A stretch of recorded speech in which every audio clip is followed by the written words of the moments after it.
Hi everyone, welcome to week 6 where we're going to be covering module 6, which consists of 4 different problems that are scattered throughout 3 chapters. So there is a lot of reading to do this week and that you do have 3 chapters, but be encouraged that the homework assignments are not as difficult as last week's assignment. So even though there's 4 problems covering 3 chapters, I think you'll find the homework assignment a little bit easier to do. So let's take a look and see what it is that we're having to do this week. So the first thing that we're going to look at is from chapter 8, where we're doing a bank reconciliation. Now, a bank reconciliation is similar to balancing your checkbook. Now, I know that a lot of people today do not balance a checkbook, but for those of you who do, it's the same concept. A bank reconciliation is the same concept as balancing your checkbook at home. And what we're going to be doing is we want to make sure that what the bank says we have in our cash account is the same as what we say we have in the cash account. And what happens is that they won't look the same. They won't look to have the same balances because of timing differences. Because there are certain things that the company will enter into their books, into the cash account, that have not hit the bank yet by the time that they send out a statement to the business indicating what's in their balance. So because the cutoff date is a certain date, usually the end of the month, things that will hit the bank afterwards that you've recorded in the cash T account aren't necessarily going to show up in the bank account, and vice versa. So we have to reconcile the 2 accounts to make sure that we haven't missed something and that our balances are the same.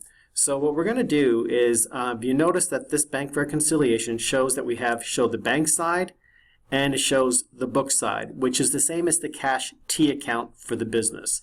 So if you look at the problem, you'll see 2 different things that are in the textbook from problem 8-33. You're going to see the cash T account. And in the cash T account, you're going to have debit items and you have credit items. So again, the debit being on the left side, credit being on the right side. The debit items are those things that have increased the cash account. So those would be deposits that have been recorded into the cash T account of the business. The right side are things that reduce the cash balance, and those would be checks that the company has written. So that cash T account is showing what's reflective of the balance in the cash T account of the business. Now, the bank statement is what the bank sends out to the business, and that bank balance is as of March 31st, 2017. So you'll see that if you look at the textbook, that according to our cash T account, the March 31st balance is $51,670.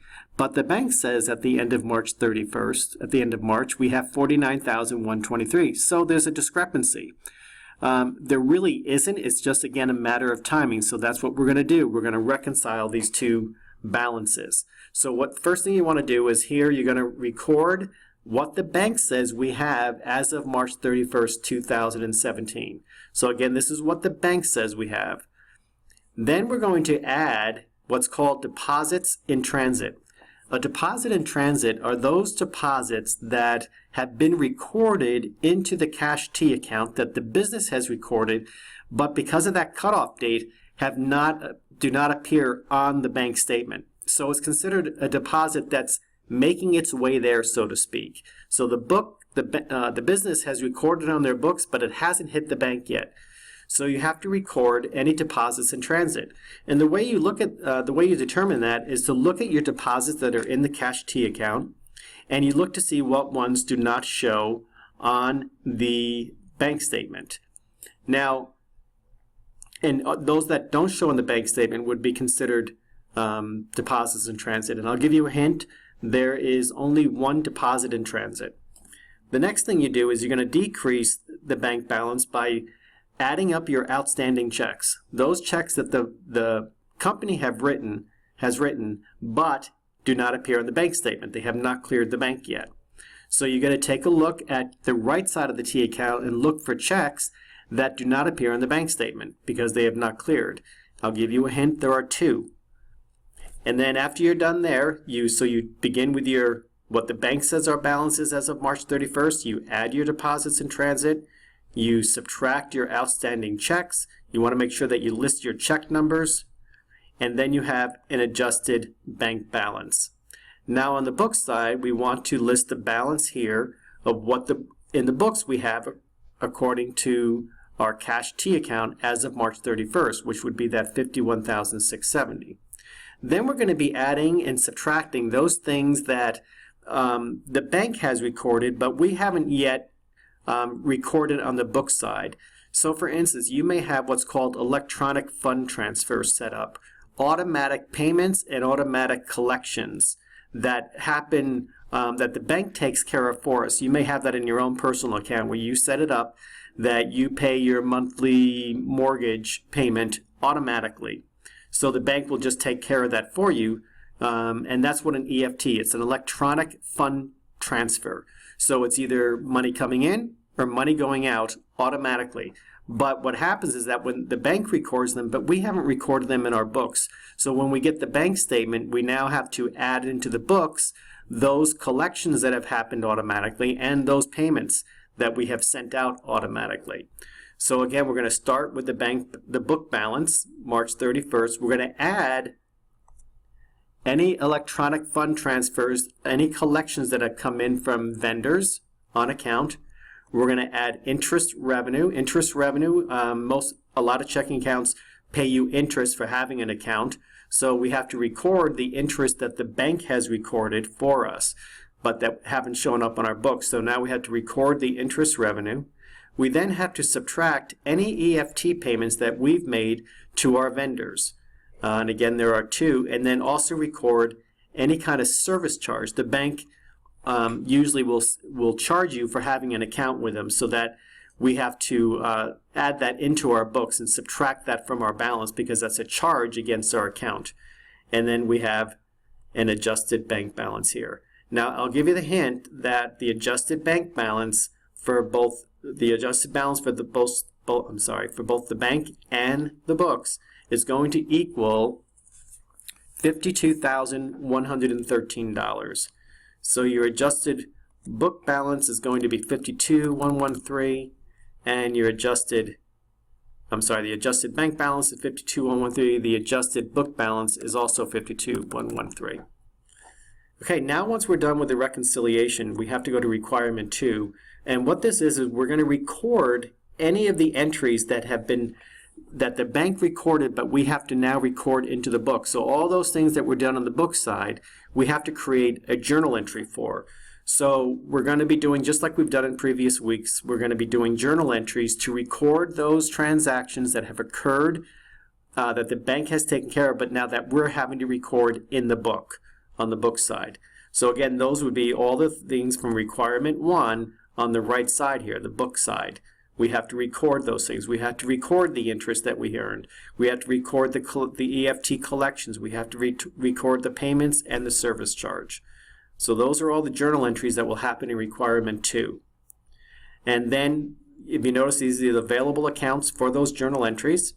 And then you want to keep the new balance for the cash T account here. So you want to make sure you do all those parts. The next problem is E9-19 from Chapter 9. And what we're doing here is we're looking at our accounts receivable, and we're aging those accounts receivable. So what they give you is they say that we're estimating what our uncollectibles are going to be from using the allowance method, the aging of receivables. So we're estimating that from 1 to 30 days, our accounts receivable is $75,000, but we're estimating that we're not going to collect 0.8% of those. So here you have to do the calculation. What is our estimated total uncollectible for between 1 to 30 days? You do that simply by multiplying 75,000 times the 0.8%. Make sure you do your percentages correctly. 31 to 60 days is we expect that the accounts receivable is 80,000, but we're expecting that we probably won't receive 4% of that. So you calculate 4% of 80,000, and that's going to be the estimated uncollectible for the 31 to 60 day slot. Because the further out we go, you notice the percentages get higher, because the further out that something is sitting in accounts receivable, the less likely is we're going to collect it. So you want to do all of those calculations, then you're going to come up with a total estimated uncollectible. Now that's the target balance that we want to see in our allowance for uncollectibles. I'm not going to explain each of those, but we want to see a target. After you calculate all of these four, we're going to have a target balance that we want to see in our accounts receivable, in our allowance, in our allowance for bad debts. Now, the thing to keep in mind here is that it tells us that there is currently in that allowance for bad debts account a $24,000 debit balance. So there's already a $24,000 debit balance in that allowance. However, it says that our target should be whatever you calculated here, and that's going to be a credit balance. So you have to do your journal entry here to bring up that allowance for bad debts up to the target balance.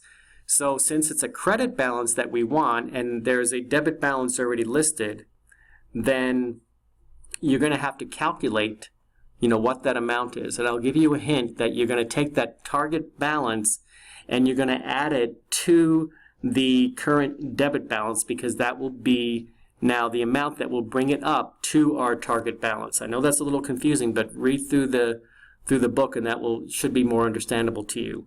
So just keep in mind this is our target balance, and our journal entry here is going to have to take into account the current balance in there of $24,000, which means we have to add that $24,000 to whatever that target balance is. And then requirement 2, we're simply recording the T account for the allowance for bad debts and then recording the balance sheet amounts. So you're just going to use the numbers that you calculated in requirement 1. The next problem is P941, where we're doing accounting for uncollectible accounts using the allowance method. This is a pretty easy example.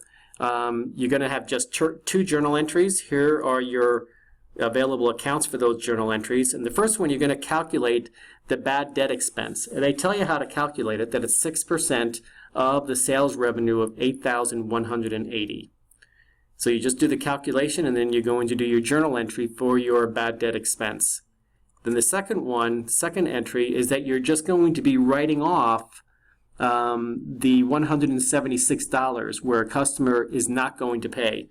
So the second entry is simply writing off that bad debt. The final problem is where you're going to be doing some calculations for depreciation. And I've listed how you do that. There's 2 different methods, the straight line depreciation, the double declining balance depreciation. So I've put the formulas in there for you, so just follow that formula. You're going to take your costs for straight line, cost less your residual value, divided by your useful life, times the number of months divided by 12. And here's the calculation for the double declining balance as well. So just follow that calculation. You're going to come up with a dollar amount for each of those, and this is a monthly amount. Okay, so don't get confused. It's not a yearly amount, it's a monthly amount. And once you calculate that monthly amount, then you come over to requirement 2 and you record your entry, your expense for your computer, your depreciation expense for your computer, and then your depreciation expense for the office furniture.